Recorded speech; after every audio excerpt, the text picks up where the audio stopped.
Hola, Dali. Hola, Buenas. ¿cómo te ¿Me va? escuchás, Marce? Ahí va. Sí, ¿me escuchas bien? Sí, te escucho bárbaro. Bueno, ahí están entrando quienes nos van a acompañar hoy. La vi a Vero, a Fer.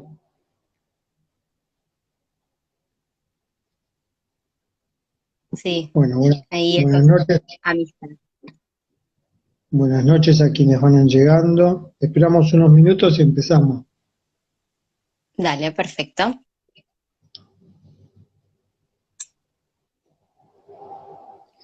Ahí alguien dice buenas.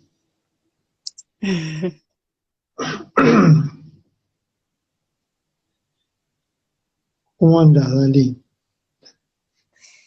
Bien, bien. Tenía ganas de poder entrar en una conversación. Es un vértigo, pero es un vértigo interesante. Y Sol dice buenas noches, buenas noches.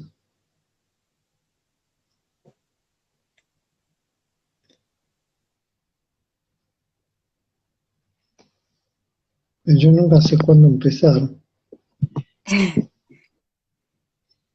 Lo sigo, bueno, ¿cómo te va?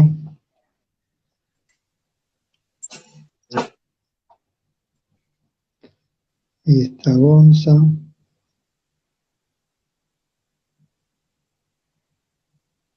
Buenas. Ahí van entrando. Es interesante porque también entra gente que conoce desde otros lugares, que se van conociendo desde otros lugares y que de pronto aparece algo del vivo y empiezan a entrar amistades, afinidades, conocidas.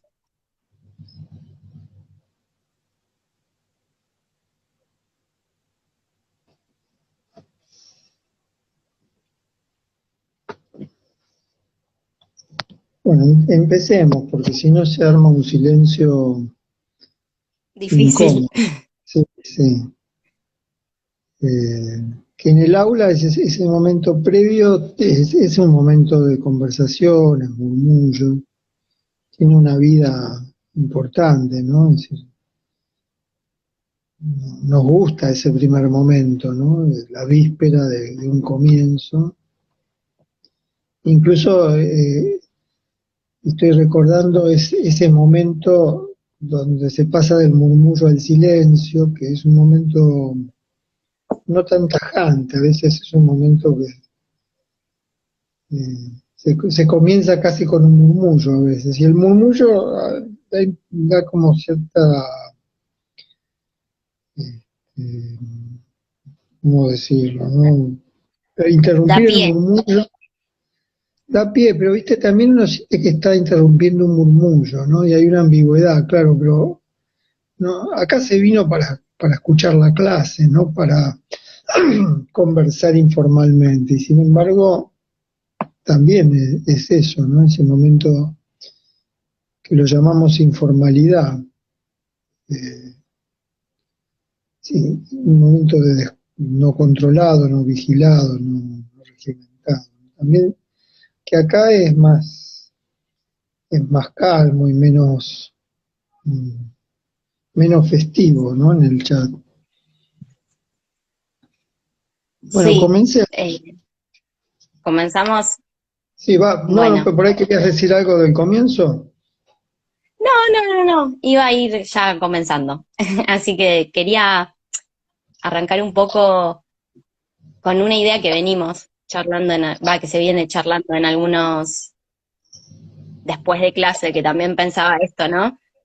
No es esa informalidad de una conversación, quizás en cierta intimidad, en la que no se espera que se esté escuchando, pero a la vez esas conversaciones después de clase permitían pensar en esa trayectoria o en ese camino que hacíamos después de la clase, esas ideas que quedaban resonando de lo que había sido conversado, de lo que había sido puesto como tema.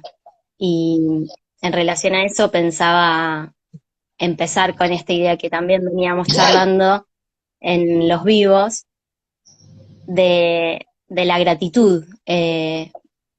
Me pareció inquietante la imagen que se eligió para esta conversación, me pareció muy hermosa, muy poética, por decirle de algún modo, como que toca varios temas de los que trata el texto que quizás nos invita a conversar, y pensaba en cómo se eligen esas imágenes y qué resonancias llevan a, por ejemplo, en esta ocasión, pensar en esa reja, esas piedras o esos masacotes de material, atravesando la reja, esa composición de la reja con las piedras y con que algunas pasan y otras no. Y pensaba esta idea de que quizás pensar implica tirar piedras contra los muros o las rejas del sentido común, de lo que ya conocemos, de lo que tiene que pasar, de los debería. Sí. Podríamos contar que nos estamos refiriendo a la imagen que está en el flyer de la conversación de hoy, que se llama Trincheras Clínicas, y que pertenece a un artista franco-argelino que se llama Kader Atia. Y sí, la estoy mirando en este momento, a la imagen, Dalí. Yo al principio no había distinguido si era una reja, son varios paneles de una reja que están intervenidos con rocas, con piedras. Todas esas piedras están tratando de atravesar la reja, ¿no? Sí. ¿Y cómo lo pensabas, retomando lo que estabas diciendo? Lo pensaba en relación un poco como qué habrá despertado en Nico como curador, también pensando en esa idea de la curaduría como ese lugar que presta un cuidado a algo que va a suceder, que va a acontecer, que puede realmente acontecer o no. Y pensaba que qué habrá sido lo que despertó esta imagen, o esta resonancia, porque la podía conectar por varios lados de lo que trata el texto que vamos a conversar de Trincheras Clínicas, como algo de cómo se pone en juego también lo aleatorio para que algunas piedras efectivamente traspasen y que otras también queden ahí necesitando otro tiempo para pasar o simplemente para quedar ahí. Lo conectaba un poco con la idea de la clínica, ¿no? De ese estar ahí, que también venimos rodeando y conversando en varios vivos, en varias clases. Esta pregunta, porque bueno, ¿por qué algunas piedras llegan al otro lado y otras no? Sí. Es cierto, ahora sigo mirando la imagen y hay algunas piedras que están del otro lado de la reja, ¿no? Como que atravesaron la reja y están ahí sobre el piso. Sí, Quería comentar que Dali se está refiriendo, digamos, a quienes nos están escuchando, que Dali se está refiriendo a Nico Koralski, que que trabajó como docente de esta cátedra hasta hace unos años y ahora está viviendo en Barcelona, y que participa en la revista Dínata, y que medio en chiste al principio, pero con el tiempo fuimos comprendiendo que funciona como curador de muchas ideas eh, que sostenemos, ¿no? Y curador en el sentido estético, como alguien que atiende una obra, que la cuida, que le da un lugar, y en este caso que le da una imagen. Lo cual supone algo que es difícil de explicar, que no es que Nico busca una imagen para ilustrar el flyer o una imagen para ilustrar los artículos de la revista, sino que hay una idea de ponernos a dialogar, o para tomar la expresión también, a conversar entre formas de la estética contemporánea y las ideas que estamos trabajando, ¿no? No tendría que sorprender que esto ocurra, ¿no? En general, se empobrece un poco el uso de la imagen, en el sentido que se usa la imagen como una ilustración o como un adorno o como algo que destaca al artículo o al flyer. La idea de que la imagen dialogue, o sea, pensar que se trata de una conversación, no tendría que sorprendernos. Sin embargo, nos sorprendemos porque la imagen es usada como ilustración, como acompañante, como, este, a veces inclusive como redundante, ¿no? Acá no hay una redundancia, Nico no elige una trinchera, ¿no?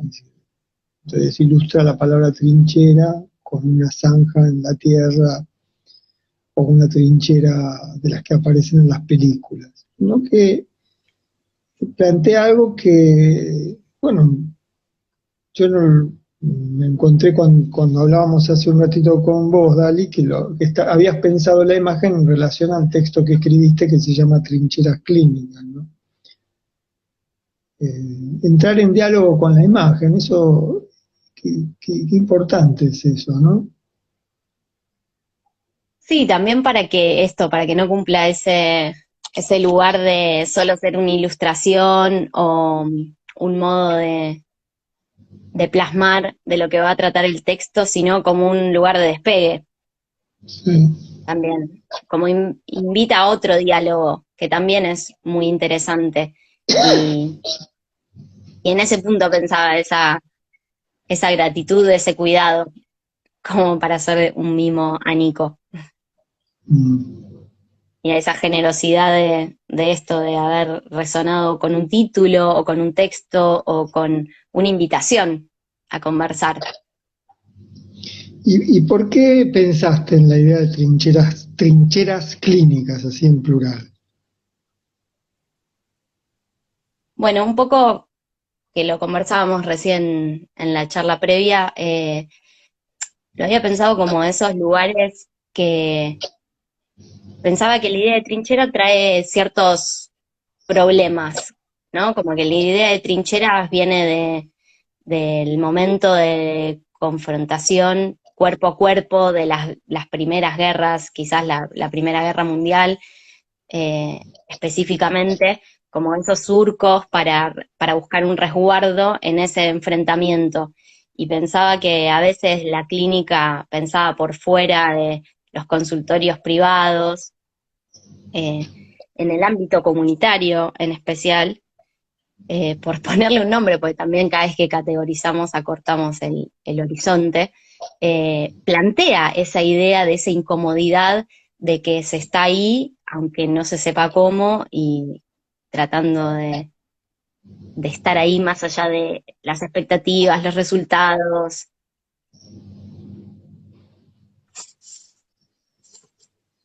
En el texto que me enviaste, que ahora se va a publicar también en la revista, hay recuperás un aspecto de la idea de trinchera, ¿no? Voy a leer un fragmento, dice, trincheras clínicas, dos puntos, como espacios, surcos, huecos que se crean para guarecerse y pensar otras vidas posibles. Guarecerse, dos puntos, posibilidad de defender, proteger, acoger, socorrer, amparar, ayudar, albergar, refugiarse, cobijarse, ampararse, resguardarse, esconderse de algo que despierta la percepción de un peligro. Bueno, hago la cita para invitarte a un comentario, ¿no? Sí, pensaba también en eso de cómo esa percepción de peligro a veces es sí, la demasiada vida, cómo es el, el tratar de estar ahí con lo que va sucediendo y que a veces se escapa de esos lugares de lo planificado, del protocolo, de lo ya pensado y que precisa un estado de temblor, un estado de titubeo, un estado de no saber aún con todo lo que se trae como saber, como recorrido, como el haber estado en el bar, ¿no? En esos lugares que no son cómodos. Sí. La, la, la trinchera, ¿sabes qué? Recién tuve la imagen que vos también tenés la imagen del Hospital Borda. Yo tengo la imagen de muchos hospitales psiquiátricos, sobre todo de esos manicomios con los que se está terminando, en ese uso del gerundio, ¿no? Siempre se está terminando con los manicomios. Tengo la imagen de las personas atrincheradas, de las vidas atrincheradas, ¿no? Ese estar atrincherado adentro de una campera, ¿no? Sobre todo, de, eh, De una sí, sábana, de una cama. una sábana, atrincherado en una cama, tapado hasta la cabeza en una cama, ¿no? Sí, también Atrincherado pensaba. con, sí, No, también sí, pensaba en ese estar atrincherado que veníamos en conversación como con el hedor, en el hedor, en esa. el, sí, sí, el hedor como trinchera, ¿no? El sudor como trinchera, ¿no? Hay muchos lugares de refugio,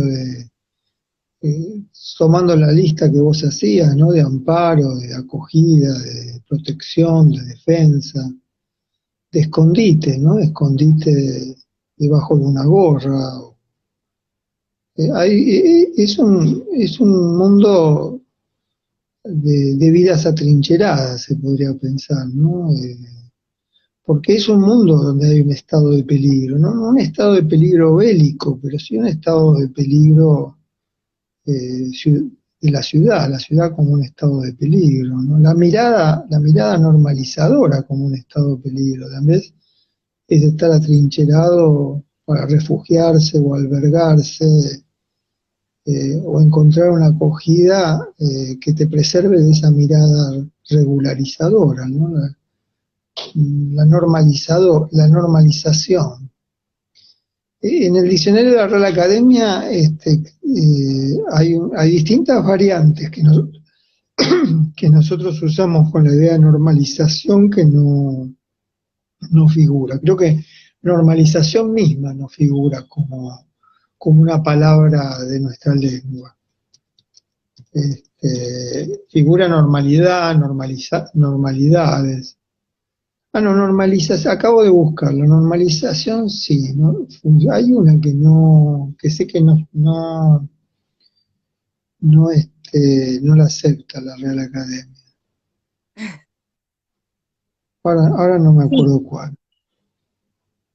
también pensaba en cómo esos lugares para guarecerse aparecen justamente, eh, sea el hedor, sea la sábana, digo, en los espacios del hospital, ¿no? O sea el taller, en el caso de el estar ahí, que quizás recuerdo del Hospital Borda, de los talleres del Frente de Artistas, cómo era de paso ese, ese estar ahí, no se sabía qué iba a suceder, que muchas veces con quienes ocupábamos ese lugar de llevar una propuesta o una intención, era un lugar de titubeo, porque uno llega a estos espacios y el tiempo es otro, y lo que marca el tiempo de lo que va a pasar es otro, y lo que acontece es lo que no se puede planificar. Todo el tiempo estamos intentando hacer como si fueran ejercicios de, bueno, cómo estar ahí en lo que pasa, ¿no? Esto es lo que proponemos como el modo de pensar la Sí, clínica, un estar ahí que va más allá de un protocolo, de una planificación, de un objetivo. y sin embargo, estando en esas propuestas que intentaban arribar algo de eso, siempre el barro o el galpón, en este caso, siempre invitaba a darle otra vuelta a esa idea, porque eso se seguía jugando y la cancha la terminaba marcando lo que ahí podía acontecer. Sí. Es cierto que el estar ahí, más allá de lo planificado, supone un trabajo, ¿no? Un entrenamiento a poder estar ahí donde no se sabe estar, ¿no? Donde la facultad no puede enseñar ni prever esas circunstancias clínicas que llamamos las del estar ahí. En la facultad podemos prever una entrevista, incluso se podría, no sé si todavía se sigue enseñando así, ¿no? Dar pautas para cómo hacer una entrevista o dar pautas. Es la idea misma de pautar, ¿no? De dar indicadores de cómo qué escuchar, qué mirar, ¿no? Cómo intervenir, cómo interrogar. Cómo interrogar, la palabra misma interrogar ya es compleja porque es la que usa la policía o el poder judicial, ¿no? Para indagar este, una acción o discernir si se dice sinceramente, hay una habla sincera o hay una habla falsa, una habla que está ocultando. Cómo interrogar, es decir, la palabra interrogar me llevó a la policía y a la justicia, ¿no? Sí, a la idea de Este, veracidad, a esas veracidad. normalidades ahí, pidiendo otra vez parámetros, ¿no? Recetas.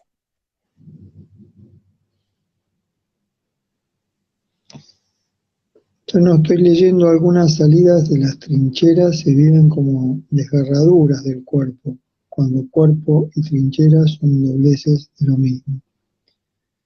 Sí, le dimos ese sentido a la palabra trinchera, como otra piel, ¿no? Hay un autor francés, Didier Rancière, que tiene un libro que se llama La Segunda Piel. ¿No? La segunda piel quiere decir muchas cosas, no se refería a la segunda piel como trinchera en el sentido en que la estamos planteando ahora. Pero como dije, como otra piel, me acordé de Ancier. Eh, sí, planteamos la trinchera como otra piel, pero volviendo a lo que estabas diciendo, Dani, es cierto que eh, se pueden dar pautas o indicadores, pero que lo que no se puede transmitir, y de lo que sí no se puede transmitir es cómo estar en ese lugar no planeado, ¿no? Donde la vida desborda el plan. La vida es la demasía, llamamos demasías a la vida porque eh, ¿y por qué no solo llamar la vida? Porque la vida normalizada expulsa las demasías, las disciplinas, normaliza las demasías. Pero cuando la vida desborda la clínica o acontece liberada, ¿no? Porque la clínica es ese espacio donde se busca justamente que la vida acontezca sin pautas, ¿no? Acontezca como esas preguntas que hace la vida, ¿no? O, o ese dolor al que no lo puede abrigar ninguna palabra. Entonces, cómo transmitir el estar ahí, ¿no? El saber estar ahí. Ese es un punto, a eso llamamos saber estar en la trinchera, ¿no? Eh, me animaría a decirlo tomando tu texto, que saber estar en la trinchera es saber estar ahí cuando lo planeado o lo planificado, o lo aprendido o lo pautado se abre, ¿no? Se desgarra porque la vida se abre paso. Sí, Y en la lo que vida desborda también. en lo que desborda, sí. entendiendo que la normalización establece un borde, establece límites, y justamente la vida desborda no solo desborda la palabra, desborda las teorías. Y esto nos pone a pensar, nos lleva a pensar en cómo está existiendo, cómo está ocurriendo la formación en la universidad, que también la podríamos llamar la conversación teórica en la universidad, la conversación sobre las prácticas en la universidad. Y Sí. lo que hablábamos antes del confort, las zonas de confort, me gustaría que recuperes, eso te lo escuché hace un ratito, el consultorio como zona de confort.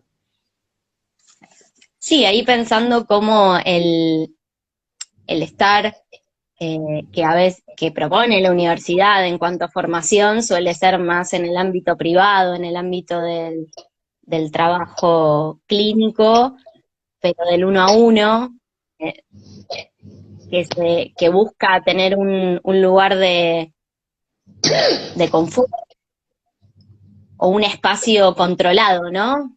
Que también ahí, en relación a eso, habíamos hablado de cómo se vaciaron los consultorios en tiempos de pandemia y esa pregunta de cómo se volverán a habitar o cómo se habitaron de otras maneras, cómo apareció también esa emergencia de hablar, de entrar Sí. en conversación. Bueno, ahí hay dos temas, ¿no? Uno es el consultorio como zona de confort y la formación universitaria como zona de confort.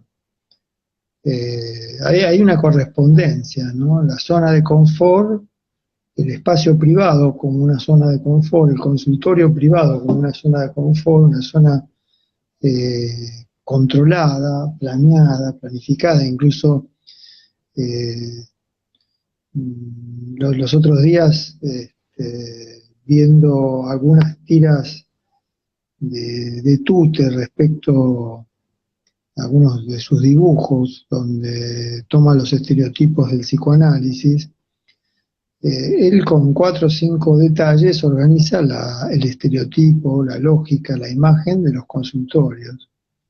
Y siempre ubica a un analista en un sillón, en un estado de confort, cruzado de piernas, acariciándose la perilla o tomando nota. Ese lugar no es el de la trinchera, ¿no? Aunque bueno, alguien podría decir, bueno, hay otro atrincheramiento, ¿no? En el confort. Pero no hablamos de esa trinchera, ¿no? Sino de salir del confort.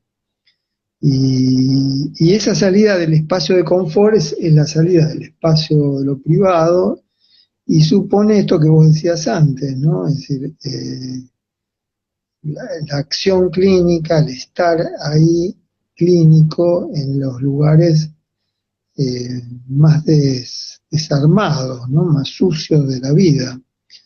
Una comunidad, estar en el barro, ¿no? Estar en una estación de trenes, la clínica en una estación de trenes, eh, la clínica en ese lugar de la desolación, la clínica en las esquinas, en las plazas, Los eh, colectivos. en los colectivos, en el subte, eh, en las ranchadas, ¿no? De, de la ciudad, ¿no? Los rincones de las ranchadas. Ranchada es el lugar donde eh, a la conversación se abre lugar. Entonces, esa sería la salida de la zona de confort y la facultad no está preparada. Eso es no quiero afirmarlo, por ahí me equivoco, ojalá me equivoque, pero me parece que no estamos preparados para sostener un pensamiento que pueda habitar esa zona de no confort, ¿no? Esa clínica sucia, esa clínica con las patas en la fuente, como alguna vez dijimos, esa Sí. clínica que nos descoloca, esa clínica que llamamos insolente también, le damos muchos nombres, pero en todo Inquietante también, ¿no? inquietante. Que Ahora la estamos llamando trinchera. sí. Y que también corre, cuando habría en el texto un poco la idea de trinchera, también pensaba que las trincheras eran los espacios donde se podían gangrenar los pies de quienes las habitaban en esos estados de guerra o de indefensión. Y también pensaba cómo esta idea de plantear como esas trincheras clínicas implica también ese esfuerzo de pensar un entrar y un salir. Tampoco se puede vivir en estado de trinchera, porque la vida es todo el tiempo que pase algo. Y pareciera que a veces el estar en la universidad o el pensar la universidad estuviera pensado como una protección contra esto que llamamos la demasiada vida, y que no es Mm. posible defenderse de eso, guarecerse de eso, porque eso es lo que insiste, es lo que acontece, es lo que se presenta, es lo que embarra. En ese sentido, es decir, no se puede estar atrincherado en el confort, En el consultorio, claro. en el consultorio, en el aula, ¿no? En el aula en estado de insensibilidad. Bueno, no quiero traer una mala onda con el aula, pero hay también en el aula momentos de insensibilidad, ¿no? De estar atrincherados sería como amurallados o aquello que nos saca del confort, ¿no?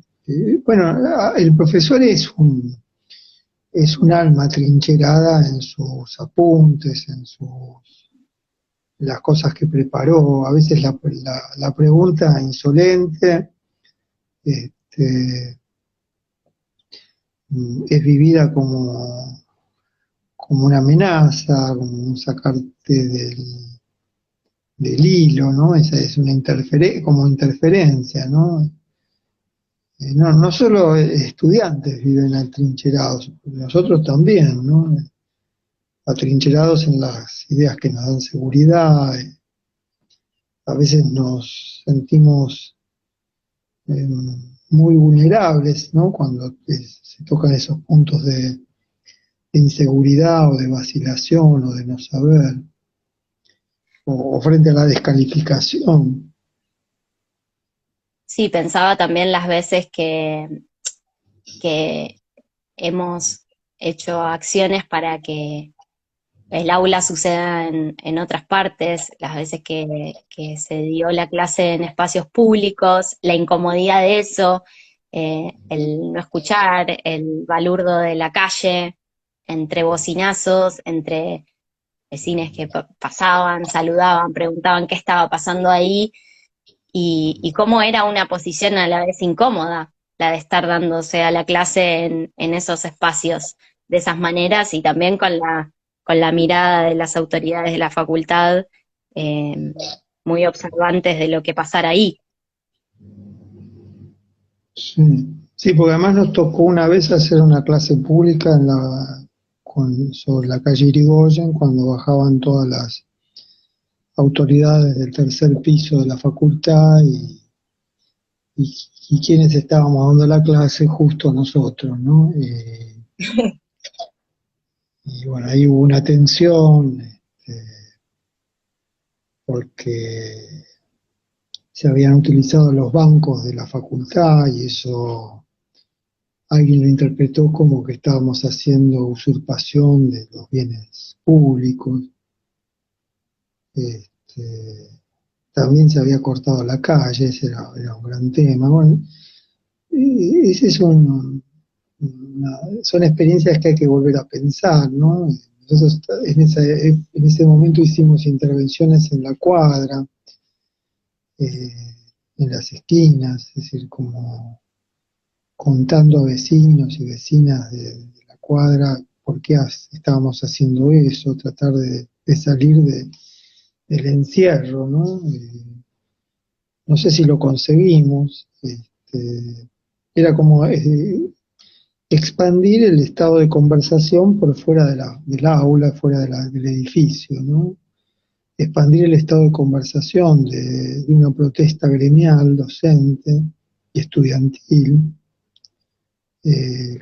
expandirlo como un estado de conversación con el barrio, ¿no? Con la gente del café, con quienes vivían, contando por el portero eléctrico, casi como esas estrategias de los vendedores o de los que preguntan, ¿tienen ropa para regalar?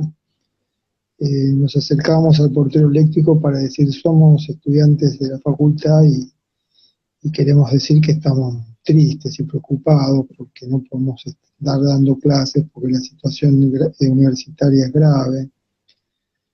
Bueno, era un intento también, ¿no? De abrir espacios de conversación fuera del aula. No sé, quería entrar en el otro tema de los consultorios vacíos, pero no sé si vamos por ahí No, o... quería decir una sola cosa ahí con respecto a esto último que mencionás, que también era la interferencia de lo que pasa por fuera de la facultad, por fuera de los contenidos universitarios, y fue como un dejarse empapar por lo que pasa en las calles, que a veces en la universidad es muy difícil de pensar eso, es muy difícil llevar la universidad a la calle. Ahí Luchina cuenta que había móviles que captaban voces de las calles. Sí, es cierto. Habíamos, no creo que las llamamos patrullas de relevamiento de voces, sí, cosas que decían quienes pasaban, quienes se sentían ofuscados incluso, y lo traíamos a ese círculo que habíamos armado, ¿no? Esto que decías vos, ¿no? Dejarnos interferir también. Esa experiencia de la interferencia hay que pensarla, ¿no? En el porvenir. El psicoanálisis introdujo la idea de la transferencia como la energía, como el volcán amoroso de toda conversación. Ese es un modo de llamar la transferencia, ¿no? Volcán amoroso de la conversación clínica. También habría que introducir esto, la conversación como un espacio interferido, ¿no? El aula es un espacio interferido y amigarnos, conciliarnos con la interferencia, es conciliarnos con eso que nos saca del confort, ¿no? Sí, que quizás en estos tiempos de pandemia, donde no solo los consultorios quedaron vacíos, sino también las aulas, eh, es difícil hacer entrar algo de la interferencia. Recuerdo igual que en el último teórico del lunes pasó que justo te había llegado una notificación de un antivirus y era como esas otras interferencias de estos tiempos,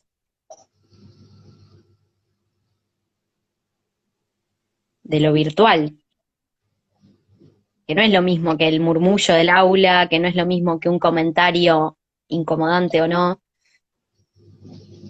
son esas otras interferencias de esta vida pandémica, no sé si podríamos llamarla post-pandémica. Sí, yo dudo cómo llamarla. ¿Sabés cómo tiendo a llamarla? Pero en la intimidad, todavía nunca lo plantea esta sociedad. Pero bueno, este es un espacio casi íntimo. Neopandemia, lo llamo así, ¿no? Neopandemia. Eh, porque la idea de neo es, ¿qué es lo que la pandemia plantea como lo que podríamos llamar la novedad, lo nuevo, o la pandemia que se renueva constantemente, ¿no? Es decir, y las dos posiciones, entre la pandemia como lo nuevo, la nueva pandemia, y la pandemia que se renueva constantemente, tomo más la segunda versión. En relación a la pandemia, hablábamos antes con Dali de comenzar esta conversación, algo que surgió después de que vos me hablabas de salir de la zona de confort, el consultorio como zona de confort. Y a mí me pareció interesante poder pensar también algo que es una imagen muy pregnante ideas de la pandemia, que era la de los consultorios cerrados. No cerrados, vacíos. Y vos hoy traías recién la de las aulas vacías. A mí me parece que esa idea de los consultorios, en la historia podría figurar este capítulo, los tiempos en que en el que los consultorios quedaron vacíos, los tiempos de los consultorios vacíos. Los tiempos de los consultorios vacíos y los tiempos de las aulas vacías pujaron, sobre todo la de los consultorios, porque voy a dejar las aulas para pensar después, ¿no? La época de los consultorios vacíos pusieron a la vista primero que podía haber clínicas fuera de los consultorios. Me parece que quienes vivimos este año y medio, este año y 18 meses, estos 18, 20 meses, no sé cuántos, no importa, es decir, es mucho tiempo, ¿no? Vamos a poder contar que supimos de una época en que los consultorios quedaron vacíos y sin embargo la clínica siguió estando presente. Se hizo lugar, bueno, a través de los teléfonos, a través de las plataformas, a través del WhatsApp, a través de distintas formas que esta época tiene. Pero que la palabra buscó lugar o buscó senderos o cursos donde abrirse paso. Eso, el furor de la necesidad o el furor de conversar se sostuvo. Por supuesto que hay miles de circunstancias que dicen no es lo mismo, a mí me gusta más, no me gusta tanto, no me siento bien, es más cansador, supone otro tipo de concentración, otro tipo, pero el deseo de hablar y el deseo de escuchar estuvieron en los tiempos de los consultorios vacíos. Eso me parece importante, porque tiene que dejar una marca, ¿no? La pandemia de que es posible una clínica fuera de los consultorios. Y extender ese por fuera de los consultorios, ¿no? Por fuera, a mí me parece que no es casual que quienes han cuestionado más el orden médico dentro del psicoanálisis fueron los primeros grupalistas, sobre todo Bion, psicoanalista inglés de la Tavistock, discípulo de Melanie Klein, primeras experiencias de trabajo con grupos inmediatamente después de la Primera Guerra Mundial, de los años 30, o entre los 20 y los 30, que lo primero que advierte es que lo que está en juego ahí es desaprender el modelo médico. Y ese fue el primer punto, ¿no? Porque en principio la clínica grupal cuestionaba el modelo médico. La escenografía, la escenografía y la coreografía del modelo médico. Pero no se trata solamente de los grupos, se trata de pensar en distintos modelos de clínica que, como vos decías, Dari, salgan de la zona de confort. Me arrepiento de haber usado la palabra modelos, de distintas formas, no sé qué palabras, distintas intenciones, distintos modos de estar ahí clínico. No transformarlos en modelos, porque la palabra modelo vuelve de nuevo a reconstruir un patrón de comportamiento. Y el estar ahí Sí, una supone, categoría. claro, y el estar ahí supone estar desguarnecido y desamparado de los modelos.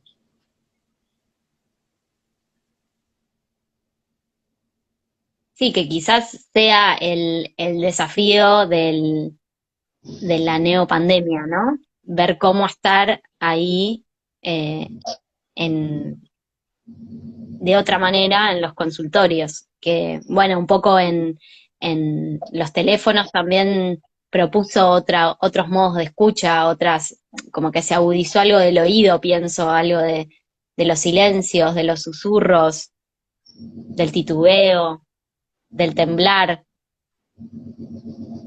como que agudizó esos otros posibles que quizás estar ahí clínico de la presencialidad también se jugaba de otra manera. Sí.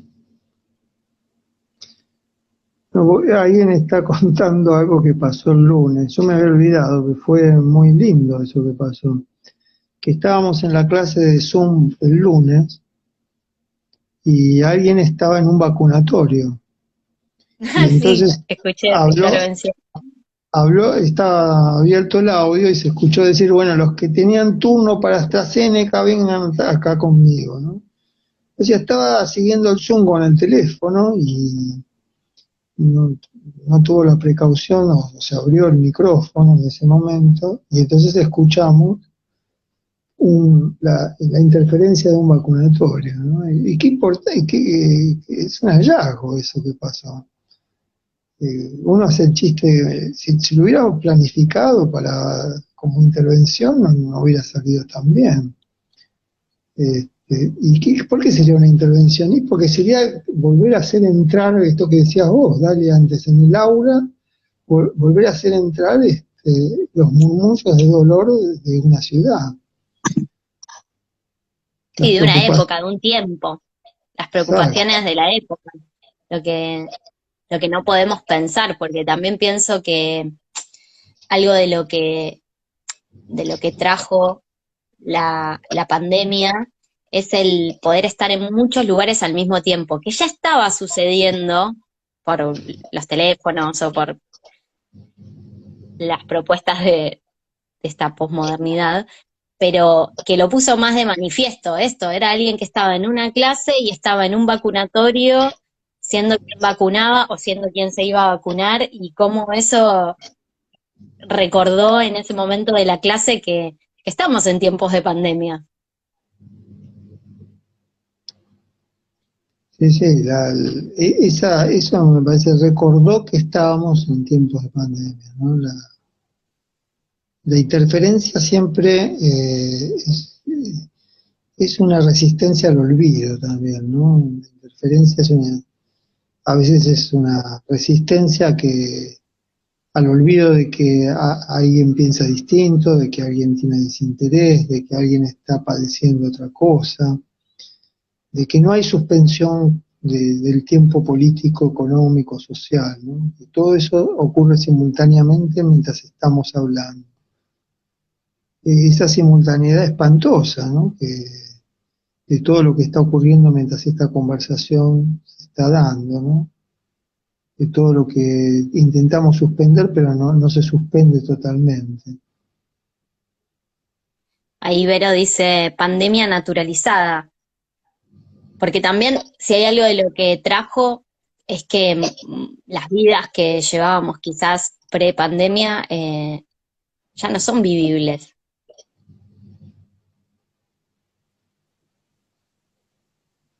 En las A ver, escuelas estalladas, no pienso en las escuelas estalladas, en los consultorios médicos, en las guardias estalladas por tema de protocolo, por tema de que algún pibi pueda volver a la clase, de que se estallan las burbujas. Pienso cómo también se naturaliza también este nuevo modo de habitar la vida en estado de peligro también todo el tiempo y de miedo al contagio. sí. Pues sabés que voy a hacer una digresión, Dalí. Ahora que Sí. interviene Vero, yo no estoy seguro, pero creo que Vero fue la que alguna vez contó que había propuesto en el aula que los chicos armen sus trincheras y que contó cómo se atrincheró cada uno con sus caperas, sus mochilas, ¿no? Hay hermosa imagen. Intervención que de alguna manera, creo que si Vero seguís ahí, confirmame, creo que no estoy faltando a la realidad, pero si lo estuviera haciendo y la idea sigue siendo buena, no me desmientas. Pero creo que tendría relación con lo que estábamos diciendo antes, ¿no? El aula es un espacio donde quienes están ahí están atrincherados de distinta manera. Por el lugar en donde nos sentamos, el lugar con quién estamos, Y la propuesta de un juego y la idea de jugar es eso, ¿no? Poner a pensar una situación a través de exagerar o acentuar líneas de lo naturalizado.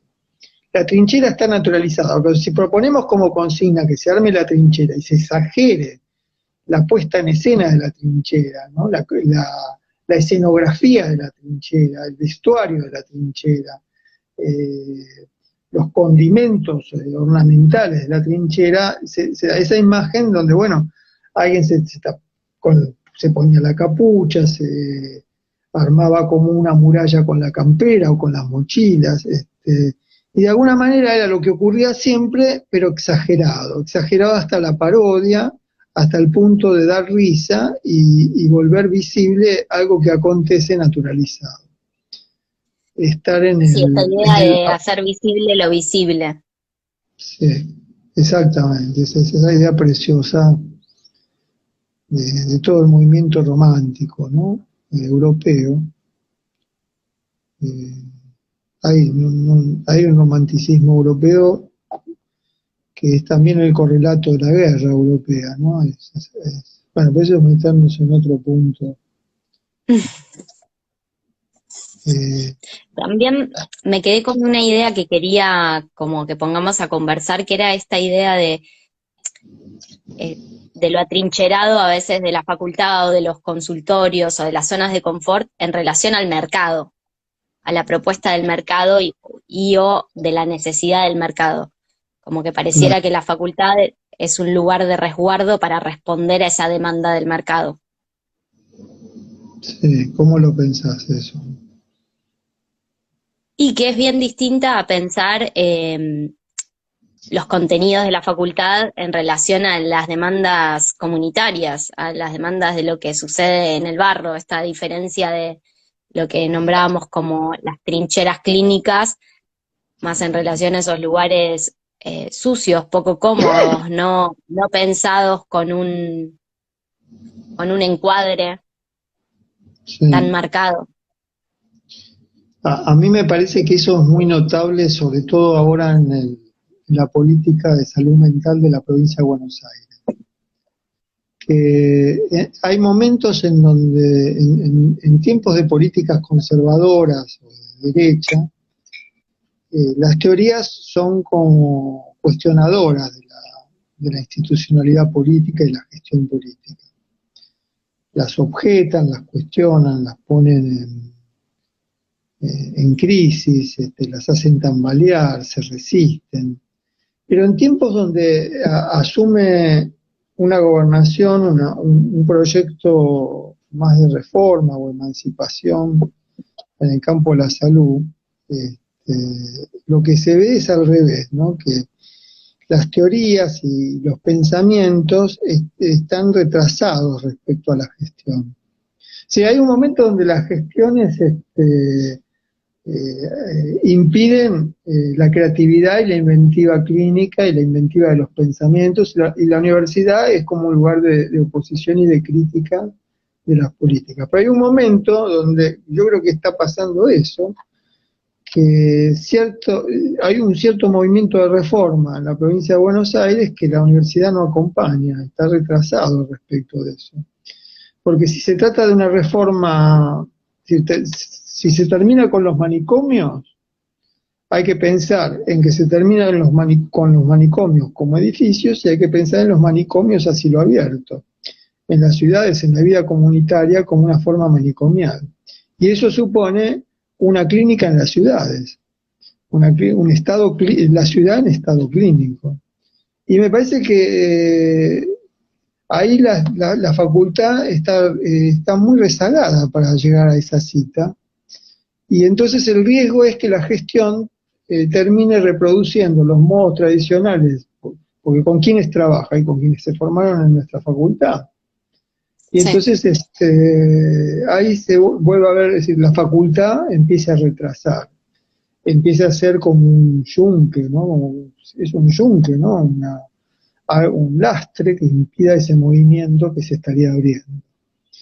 Es una gran responsabilidad en este momento mantener viva esto que vos llamaste trincheras clínicas, es decir, clínicas que estén en el frente de las nuevas innovaciones o las nuevas reformas políticas en salud mental. Bueno, más adelante discutiremos si nos conviene la palabra salud mental, pero para no discutir con Sí. todos al mismo tiempo, admitamos por ahora la idea de salud mental. Nosotros me parece que en esta asignatura que se llama grupos, de lo que nos tenemos que ocupar es de abrir eso que me gustaría llamar ventanas clínicas, ¿no? En eso que si la clínica es un lugar que quedó amurallado en el consultorio, abrir ventanas que fluyan por fuera de ahí. Y abrir ventanas clínicas es algo que vos citás en tu trabajo, en tu texto, en el que, vuelvo a decir, saldrá en Adinata en estos días, que es que una ventana clínica, estoy buscando la cita, no la encuentro ahora, pero por ahí tenía relación con la disposición a un encuentro inesperado entre el deseo de hablar y el deseo de escuchar. Inesperado en el sentido de que ese encuentro se puede producir en un lugar no programado, fuera de la cita y fuera del consultorio. En la experiencia de desmanicomialización tenemos muchas referencias de que esto ocurre, ¿no? Es decir, que el deseo de hablar y el deseo de escuchar se encuentran a veces en la parada de un colectivo, en una visita, en una salida a comprar un par de zapatillas, en la espera en un juzgado, en esos momentos de espera, ¿no? O solamente como un momento, uno dice el momento de hablar y escuchar. Puede ser un encuentro clínico, una ventana clínica, incluso donde no se diga nada, donde solamente se esté ahí en silencio, pero que se sienta la cercanía, ¿no? La cercanía deseante de estar ahí, que es un modo de escuchar es estar ahí, escuchar ese momento, escuchar la necesidad de esa cercanía y dar la cercanía, que es como dar la palabra, dar la cercanía. Aun cuando sea Sí, dar la palabra, darse a esa cercanía también, con esa incomodidad de no saber exactamente qué hacer, cómo hacerlo. Por eso siento que en ese punto a veces creemos que los recorridos universitarios nos van a sostener en esos momentos del no saber qué hacer y que el encuentro con estas trincheras clínicas implica aprender en ese barro, no haber sabido de antemano cuál era la mejor opción o cuál era el lugar esperado. sí. Ahí Vero anotó algo que tal vez lo use para mañana, ¿no? Que vamos a discutir sobre la salud mental en la provincia de Buenos Aires. Vero anotó: los manicomios adelantan, las facultades retrasan. Yo muchas veces Interesante. Yo muchas veces tengo esa impresión de que nosotros retrasamos, que no estamos a la altura de la cita de la clínica del porvenir, ¿no? Que temo más por nuestras reacciones, ¿no? Vuelvo a lo que vos decías, ¿no? A no querer salir del lugar conocido, sabido, cómodo, y que al mismo tiempo está más articulado con el mercado. Las facultades retrasan, y ahora que lo vuelvo a pensar después de decir la palabra mercado, porque las facultades finalmente, en la facultad también respondemos al mercado. La asignatura en la que nosotros participamos tiene un problema que no plantea un pensamiento muy absorbible por el mercado, ¿no? De hecho, ¿por qué no es absorbible por el mercado? ¿Y cuál es el indicador de que no es absorbible por el mercado? Bueno, y no entiendo para qué me sirve, no entiendo de qué se trata, no aprendo nada. Yo me acuerdo, eso siempre lo cuento, ¿no? Una vez que me llamaron para decirme que había un comentario sobre que esta era una cátedra en la que no se aprendía nada de psicología ni de grupo, pero que Claro. servía para la vida. Y nunca me sentí tan conciliado con la práctica docente, ¿no? Que lo que enseñáramos sirviera para la vida y que no fuera un contenido de los que el mercado tenía previsto. ¿Y qué quería decir que servía para la vida? No sé, es decir, eso lo completé después, ¿no? Porque fue un comentario que tuvo como un objeto despectivo, ¿no? De que no se estaba haciendo bien la tarea. Pero creo que Disciplinador. disciplinador también, ¿sí? No obtuvo para mí ese efecto, tuvo un efecto de alegría, ¿no? Tal vez servir para la vida es que sirve para pensar cómo estamos viviendo, que sirve para pensar las palabras con las que contamos y narramos lo que nos pasa, que sirve para interrogar las palabras. Teoría y Ahí técnica, Rochi dice teoría y técnica de vida. sí. No, eso no. Hermosura. Teo- teoría y técnica de vida no, es teoría y técnica de grupo, eh, que zafa de la teoría y técnica de grupo para pensar la vida. Y pensar no solo los grupos, ¿no? Es decir, los grupos son una entrada para pensar esto que llamamos ventanas clínicas. El grupo fue una primera ventana clínica. Por eso era inevitable que se nos ocurra a nosotros esa idea, ¿no? De la clínica en todas partes. La primera ventana, la primera abertura, me parece, que rompe la lógica del modelo médico, fueron los grupos. Y después se disciplinaron los grupos entonces se construyó una técnica. Bueno, si va a ser una intervención para el mercado, tiene que tener su teoría y su técnica. Pero no, es más la intención de inventiva clínica, de una inventiva clínica, de una inventiva Sí, del momento clínico.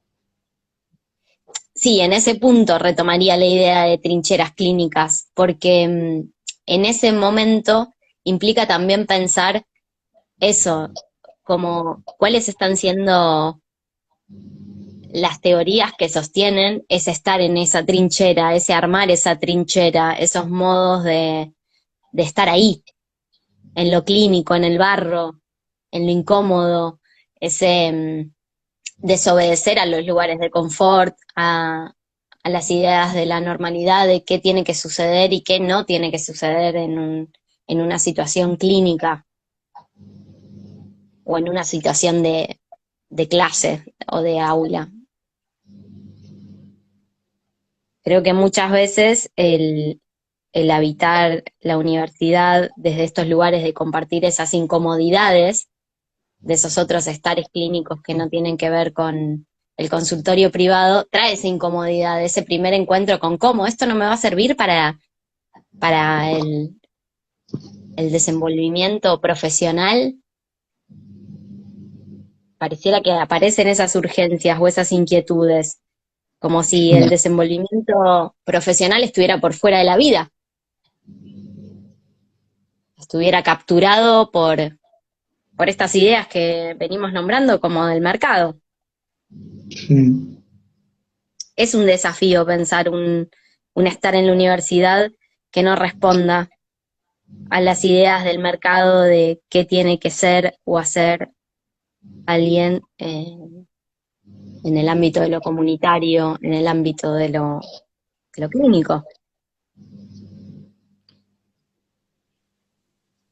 Hablando de esta circunstancia tan incómoda, ¿no? De no responder al mercado, Yo lo asocié con algo que vos planteás de las afinidades y las amistades, ¿no? Que se dan en la... vos en tu texto empezás hablando de las amistades y las afinidades y planteás una noción ahí que es la de alianzas insólitas. Me gustaría que comentes eso y cuento que lo estoy relacionando ahora con que algunas de esas afinidades, no obstante, se dan en el aula y se dan en la asignatura. Tal vez tienen la forma, ahora que estoy pensando en tu texto, tienen la forma de alianzas insólitas en el aula. ¿Cómo lo ves? ¿Y podrías contar un poco la idea de alianza insólita? Sí, la idea de de alianzas insólitas es una propuesta que trae Mujeres Creando, que es un movimiento de mujeres y diversidad de Bolivia y que viene a pensar esas alianzas con lo imposible. Ellas lo nombran como con lo imposible, con lo que difiere, quizás se puede relacionar con esta idea que vos planteabas, algo que no sea anti ni contra y que sea alter.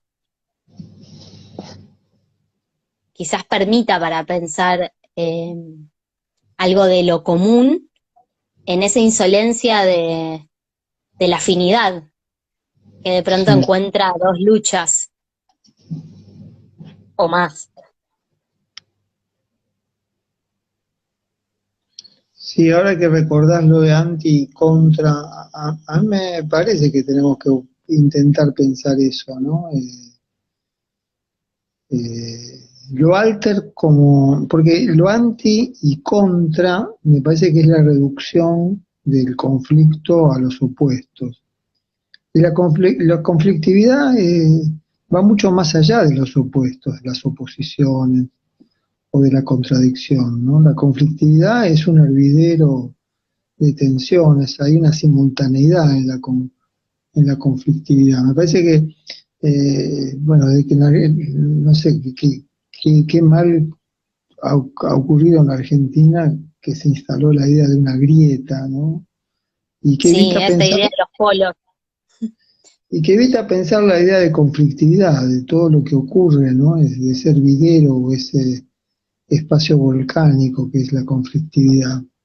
Entonces lo alter me parece que sale de la idea del cisma, la grieta, la oposición, el contra, lo anti, plantea lo que difiere, ¿no?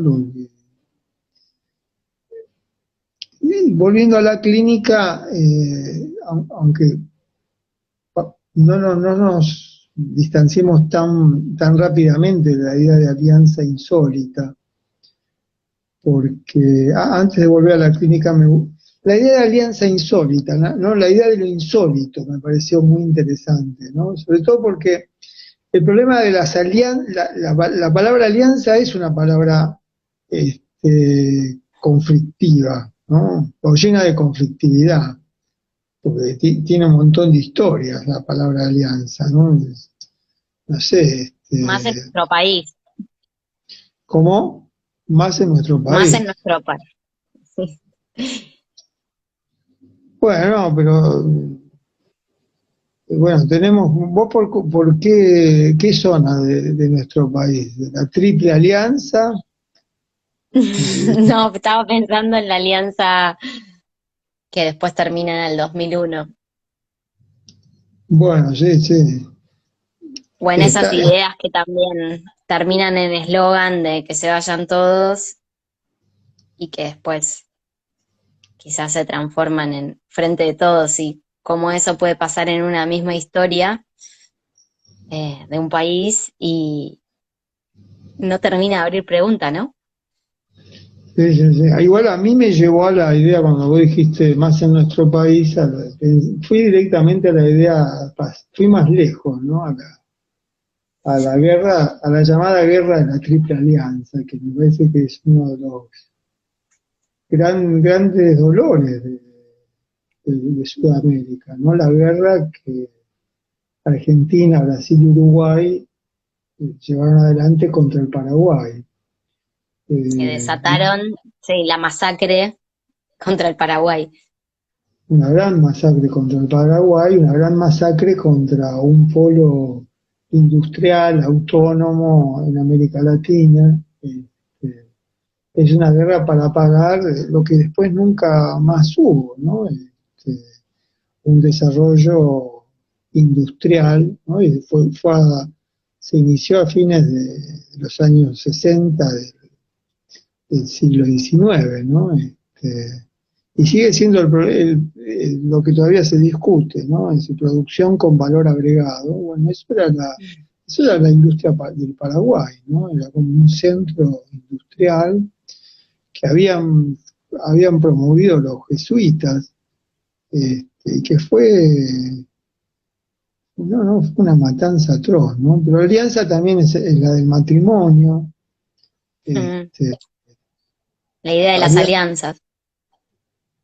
la idea de las alianzas, es decir, que en el por las que se llevan en el dedo también, ¿no? Sí, Eh, y bueno, ese anillo, ¿no? Eh, algo que marca un pacto, un convenio, un tratado. Y entonces lo de insólito, ¿no? Le da como un movimiento inesperado, ¿no? ¿No te parece? Es decir, alianzas insólitas, o sea, no son ni las matrimoniales ni las de la guerra, son extrañas, desacostumbradas, inesperadas.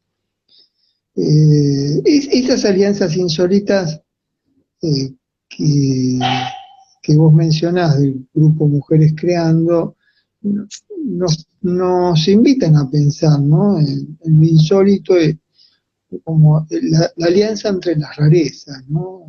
La- sí. por hacer un chiste, rarezas del mundo unidos. O sea, no es la idea del manifiesto comunista, proletarios del mundo unidos, sino rarezas del mundo unidas, ¿no? Me parece que las rarezas son el gran movimiento emancipatorio del porvenir, ¿no? Las rarezas, eh, bueno, las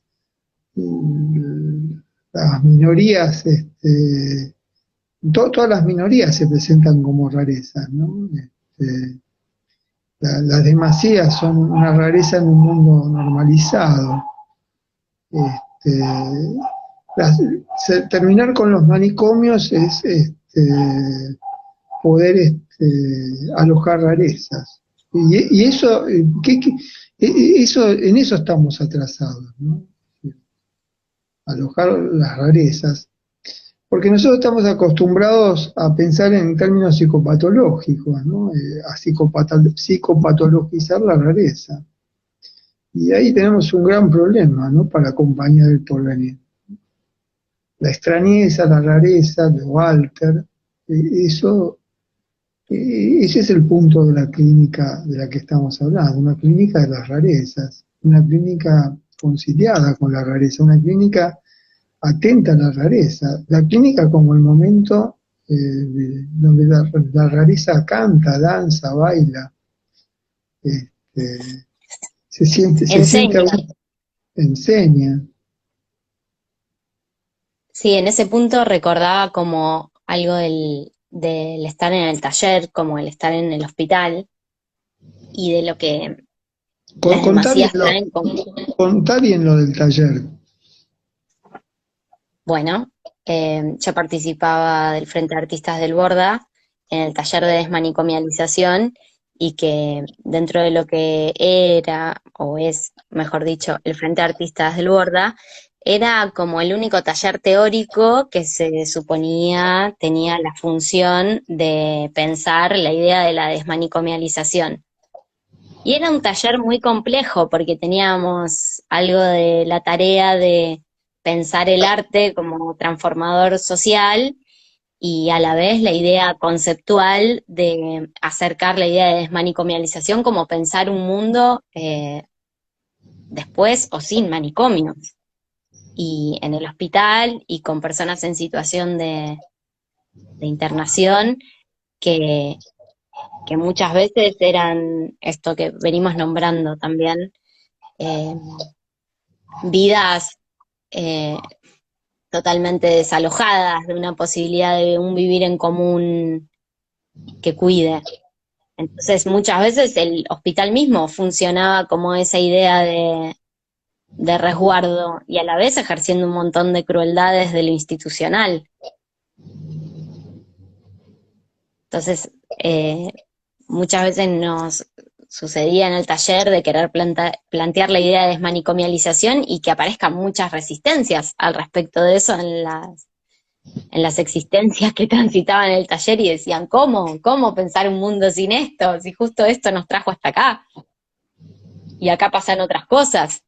Y era interesante ver esa contradicción que habitábamos en ese taller y esa dificultad de querer pensar lo que todavía no existe o no sucede, o que sucede por momentos efímeros en los que de pronto en una común conversación se producía algo que nos permitía pensar que la desmanicomialización no eran pautas reglamentadas por una ley o un programa, sino que eran la posibilidad de que se establezcan estas alianzas insólitas que de pronto permitían pensar salidas del hospital que no atravesaran, por ejemplo, los permisos desde lo institucional. Recuerdo que en el texto que escribimos con una compañera para el mundo lo que es del mundo, que hablábamos sobre la idea de desmanicomialización y las problemáticas que traía y que trae esa idea, tomábamos una escena en la que dos compañeros en situación de internación, uno que cumplía la función de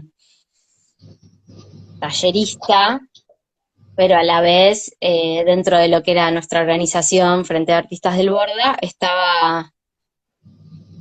había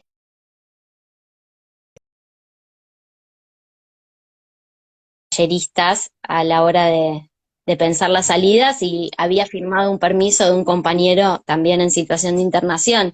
Y esas desobediencias, esas alianzas insólitas, de pronto nos traían y nos enseñaban mucho más de la desmanicomialización de lo que podíamos hablar desde la teoría.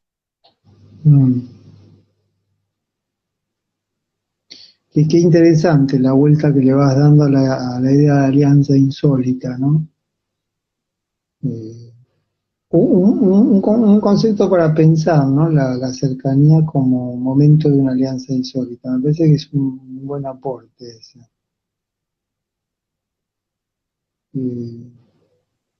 Bueno, para terminar, me gustaría retomar algo que hablamos antes de la Sí. conversación, es el problema de la paridad.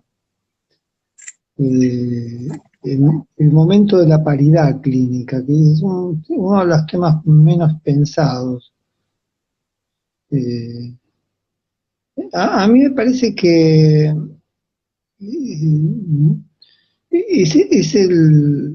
para que pueda haber una conversación clínica si es necesario, si conviene poder pensar el problema de la relación de poder. El gran tema de los años 60 y 70 del siglo XX, pensar el problema del poder en la situación clínica. Fue el gran tema, ¿no? La simetría o eso que se heredó del modelo médico que hablamos antes. Una de las cosas que se heredó del modelo médico era el problema del ejercicio del poder.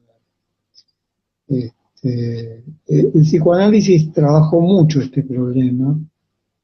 Yo el lunes voy a plantear sobre todo la idea de Sandor Ferenczi, uno de los discípulos de Freud más cercano, a que se le debe la noción de contratransferencia, entre otras cosas, cómo Ferenczi planteó eso que llamaba el análisis recíproco. Pero antes de entrar por ahí,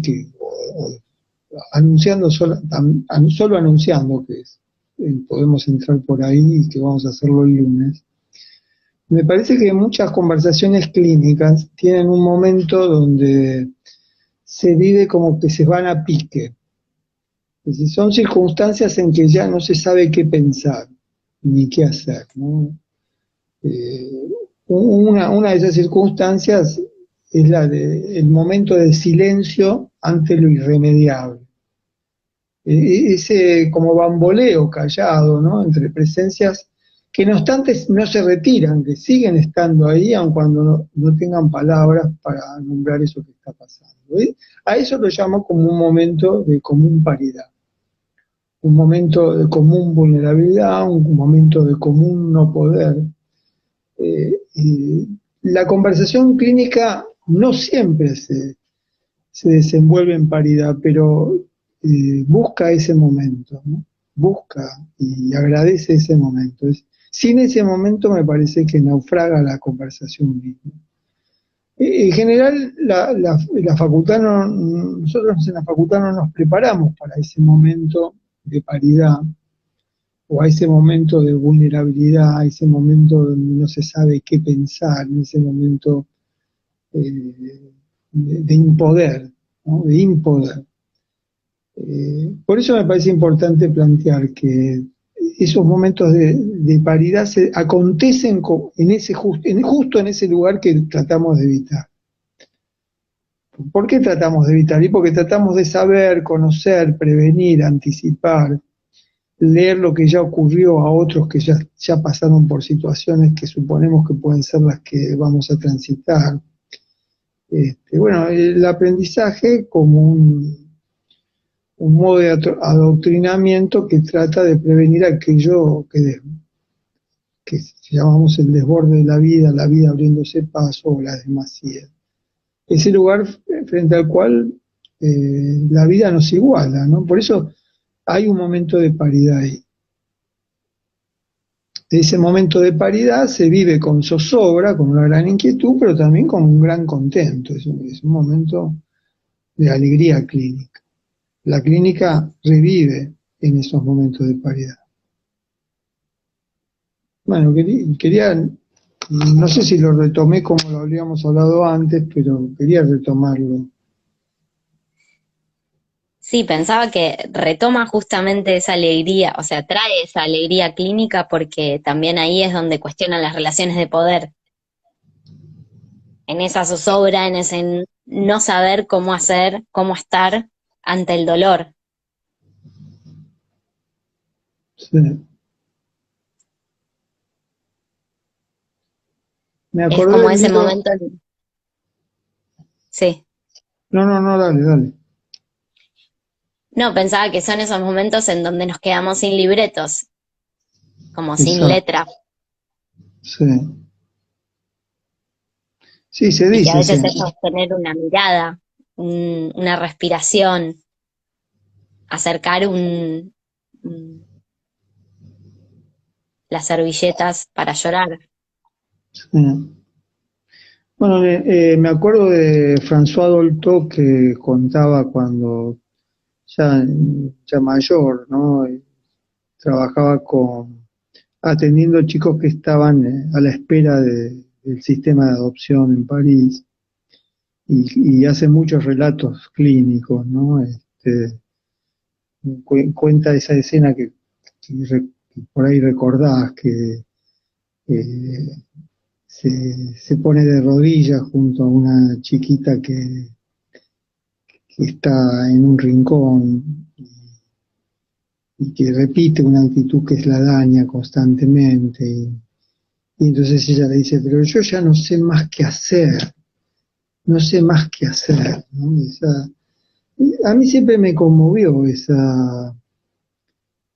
relato de Dolto por cómo era François Dolto, el modo clínico que tenía. Y también porque esa frase, no sé más qué hacer, yo no sé más qué hacer, la siento muchas veces, ¿no? No siempre lo digo, porque es muy difícil decir eso y además uno teme las consecuencias de esa frase, ¿no? Puede ser vivido como de tantas maneras, pero la vivencia está, ¿no? Y de alguna manera me parece que se relaciona con eso cuando pues sentimos que se nos queman los papeles, ¿no? Yo ya no sé más qué hacer, ¿no? y que no es el momento del fracaso o del final infeliz de la clínica, ¿no? Es el momento del estar ahí, ¿no? ¿Qué efecto tuvo sobre esa niña, ¿no? ¿Era un lamento de Dolto o era una puesta en acto de que ella en ese punto encontraba su no poder, ¿no? Era Sí, esa importante, paridad. era importante que esa gran mujer, esa famosa mujer, ¿no? Las niñas y niños que iban a esa consulta sabían que era como una de las psicoanalistas infantiles más importantes de Francia. De pronto se mostrara así, ¿no? En esa común vulnerabilidad. Ujú.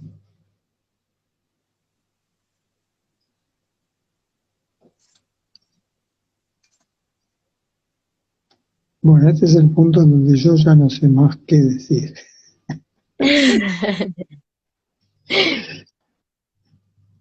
Si te parece, podemos terminar en este punto. No sé, me gustaría que cierres la conversación. Bueno, em, me gustaría cerrarla con agradeciendo esta oportunidad de conversación y, y creo que lo que me parecía interesante de pensar estas trincheras clínicas es la posibilidad de pensar que la universidad no tiene que ser un lugar que gestione confort o comodidad a quienes la hemos transitado, sino también es el lugar de seguir preguntándonos por qué es lo clínico, cómo pensamos la clínica y cómo habitamos ese espacio. Bueno, Dali, yo también te agradezco la conversación, el texto que me enviaste. Eh, Seguiremos pensando en la idea de trinchera y bueno, a quienes nos acompañaron, un gusto. eh, bueno, un beso grande y hasta el miércoles. Dale, hasta el miércoles. Abrazo. Chao, Dali, hasta luego. Chao, Marcelo.